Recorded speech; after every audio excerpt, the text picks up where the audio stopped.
ये तैयारी कर रहे हैं हम लोग। उत्तर प्रदेश की 20 सीटों का हमने प्रस्ताव भी बना करके भेजा है अपने राष्ट्रीय अध्यक्ष जी को। राष्ट्रीय अध्यक्ष जी का अंतिम फैसला है, लेकिन उत्तर प्रदेश में तो चुनाव लड़ेंगे। कि देखिए, हमको नुकसान समाजवादी पार्टी पहुंचा रही है। समाजवादी पार्टी ने जाकर के राज्यसभा के इलेक्शन में बीजेपी को वोट डाला। अब आप मेरे ऊपर इल्ज़ाम दे रहे हो। अजीब हाल है यार तुम्हारा, नाच न जाने आंगन टेढ़ा। और मैं आपको बता दूं कि अखिलेश यादव की लीडरशिप में समाजवादी पार्टी का खात्मा तय है, उसको कोई रोक नहीं सकता। इंडिया गठबंधन कहाँ बचा है मेरे भाई, आप बताओ। समाजवादी पार्टी और अभी कांग्रेस दो पार्टी साथ में है। और 2017 में भी तो ये लोग थे, क्या होगा आप बताओ। 2024 के लोकसभा चुनाव को लेकर AIMIM के प्रदेश अध्यक्ष शौकत अली साहब मेरे साथ हैं। जी शौकत भाई, क्या कुछ तैयारी है चुनाव की? ये तैयारी कर रहे हैं हम लोग। उत्तर प्रदेश की 20 सीटों का हमने प्रस्ताव भी बना करके भेजा है अपने राष्ट्रीय अध्यक्ष जी को। राष्ट्रीय अध्यक्ष जी का अंतिम फैसला है, लेकिन उत्तर प्रदेश में तो चुनाव लड़ेंगे इंशाल्लाह। और हम तो नहीं चाहते हैं कि दोबारा तीसरी मरतबा प्राइम मिनिस्टर नरेंद्र मोदी जी बने, लेकिन इंडिया अलायंस में मुझे दम नहीं दिख रहा है। क्योंकि आपने देखा कि 2017 में उत्तर प्रदेश में यही समाजवादी और कांग्रेस का अलायंस हुआ, जबकि उस वक्त जैन भी साथ में थे। इस बार तो जैन बीजेपी के साथ भाग गए। और बीजेपी 2017 में मतलब 12 से 17 के बीच में जो समाजवादी की हुकूमत थी, उस वक्त बीजेपी के पास मेरे ख्याल से 50 या 52 सीट थी विधानसभा में, और 17 में वो 300 पार कर गई। ये कांग्रेस और समाजवादी का गठबंधन उसको रोक नहीं पाया। जबकि आपने देखा खूब कैंपेन चला, यूपी को ये 7 पसंद है, 2 लड़के वो बसों में खड़े होकर के, लेकिन क्या हुआ, टाई फिस हो गए। चूँकि मैं जो देख रहा हूँ कि ग्राउंड पे लोगों के पास काम नहीं है, ड्राइंग रूम की ये पॉलिटिक्स करते हैं, ट्विटर पे, फेसबुक पे, सोशल मीडिया से बाहर नहीं निकल रहे हैं, शादियों से फुर्सत नहीं मिल रही है। और देख लीजिए दूसरी पार्टी के जो कार्यकर्ता हैं, ये एक एक दिन में 6-6, 7-7 गाँव में इनके प्रोग्राम्स चलते हैं। तो जाहिर सी बात है कि जो मेहनत करेगा वो जीतेगा, और जो मेहनत ही नहीं करेगा, सिर्फ बोलेगा कि हम इसको हराएंगे, तो कहाँ से हरा सकता है। 7 सीटों पे घोषणा कर दी है, उस समाजवादी पार्टी का गढ़ है। कई सपा नेताओं के आरोप हैं सिर्फ AIMIM यूपी में सपा को नुकसान पहुंचाने के लिए आ रही है, उससे सीधा सीधा भाजपा को फायदा होगा। देखिए, हमको नुकसान समाजवादी पार्टी पहुंचा रही है। अभी राज्यसभा का इलेक्शन हुआ, 3 सीटों का अनाउंसमेंट जो कैंडिडेट का किए लोग जो दिए थे, उसमें अब्दुल था। इन्होंने नारा दिया PDA का, क्या पिछड़ा दलित अल्पसंख्यक। वो अल्पसंख्यक नहीं है, वो अगड़ा है, पिछड़ा दलित अगड़ा। और अभी तो अखिलेश यादव ने आप ही के मेरे नहीं किसी चैनल पे बैठ करके उन्होंने किसी कंक्लेव में बोला कि MY का मतलब मुस्लिम यादव नहीं है। MY का मतलब उन्होंने कहा कि महिला और यूथ है। उनके अब्बा ने MY, लालू यादव ने MY, बोले मुस्लिम और यादव। तो अब उन लोग, अभी मुसलमान को इस बात को समझने की ज़रूरत है कि तुम तो ये समझ रहे थे कि MY का मतलब मुस्लिम और यादव है, लेकिन अखिलेश यादव जो अपनी पार्टी के राष्ट्रीय अध्यक्ष, उन्होंने कहा MY का मतलब महिला और यूथ है। अब्दुल बेचारा तो बड़ा परेशान है। आप मुझे बताइए कि आपने कहा कि हमसे बीजेपी को फ़ायदा होता है। 2019 में हम नहीं लड़े, बीजेपी को किसने फ़ायदा पहुंचाया? 2014 में हम नहीं लड़े, बीजेपी को किसने फ़ायदा पहुंचाया? अच्छा, समाजवादी पार्टी के 3 कैंडिडेट थे राज्यसभा के इलेक्शन में, 111 इनके जीत करके आए थे, है ना। इनके और अलायंस मिला करके 125 थे, 111 तो इनके थे, 111 जीत करके आए।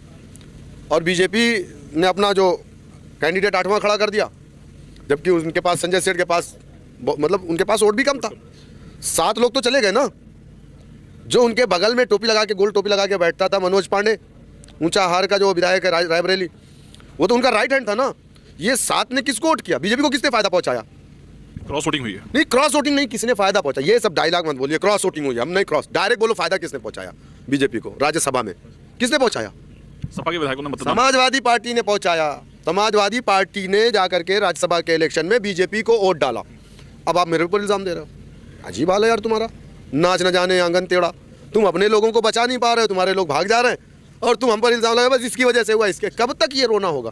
और मैं आपको बता दूं कि अखिलेश यादव की लीडरशिप में समाजवादी पार्टी का खात्मा तय है, उसको कोई रोक नहीं सकता। क्योंकि अखिलेश यादव मुस्लिम विरोधी है। समाजवादी पार्टी अगर सत्ता में आती है, कभी भी आई है, तो उसके पीछे आप देख लीजिए कि यही अब्दुल का वोट बैंक है। और समाजवादी का अपना जो वोट बैंक था, वो वोट बैंक तो खिसक गया, अब तो उसके पास नहीं है। AIMIM के गठबंधन में होगी शामिल? ये तो इंडिया गठबंधन को सोचना है। हम मांगे हैं आपकी? नहीं, हमारी कोई मांगे नहीं है। हमारी मांग बस एक ही है कि आप बीजेपी को रोकिए, हम आपके साथ हैं।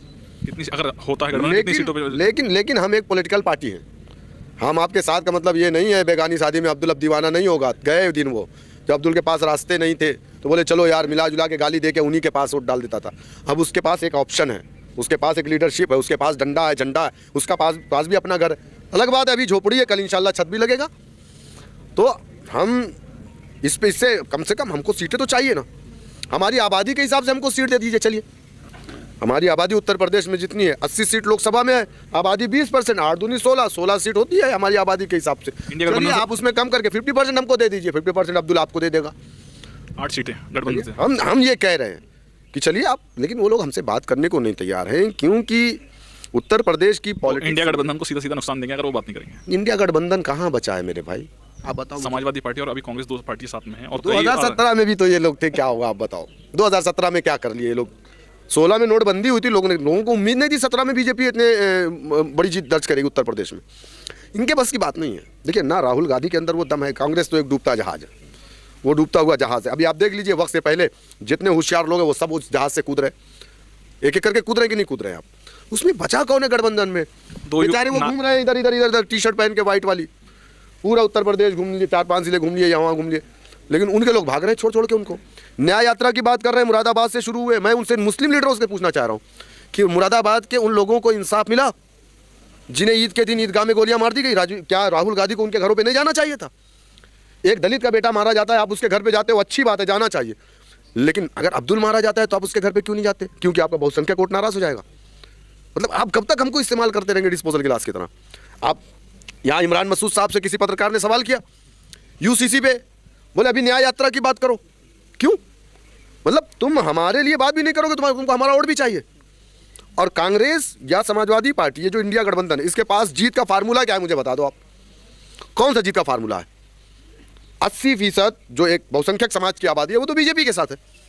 20% अब्दुल को लेकर के आप कैसे जीतोगे? आप मुझे बताओ, हमारे वोट से आप कैसे जीतोगे?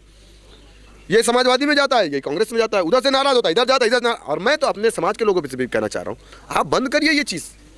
आप दूसरों का बच्चा पैदा कराना बंद कीजिए। आपके अंदर वो ताकत है कि आप यूनाइट होकर के अपना बच्चा पैदा कर सकते हैं, और वो बच्चा आपका नहीं होता। तो ये इनके पास कोई फार्मूला नहीं है, ये बीजेपी को नहीं रोक पाएंगे। आप बताइए, 12% वोट तो किसी भी हाल में बहुजन समाज पार्टी का है ना, तो वो कहाँ जाएगा?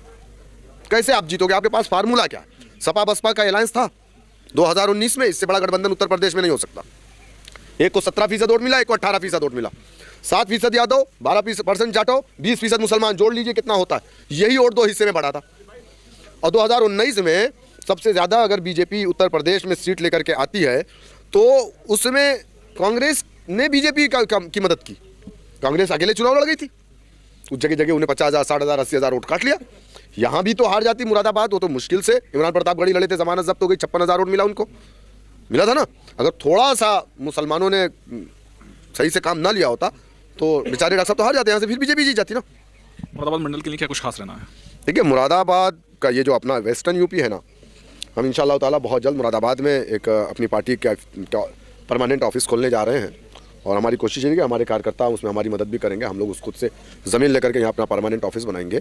और एक दूसरा दारुस्सलाम इंशाअल्लाह ताला हम अपने इस पश्चिमी यूपी के मुरादाबाद के इलाके में हम कायम करेंगे, जहाँ से हम पार्टी को सुचारू रूप से पूरे पश्चिमी यूपी में बहुत मजबूती के साथ चलाएंगे। 20 सीटों पर यूपी में चुनाव।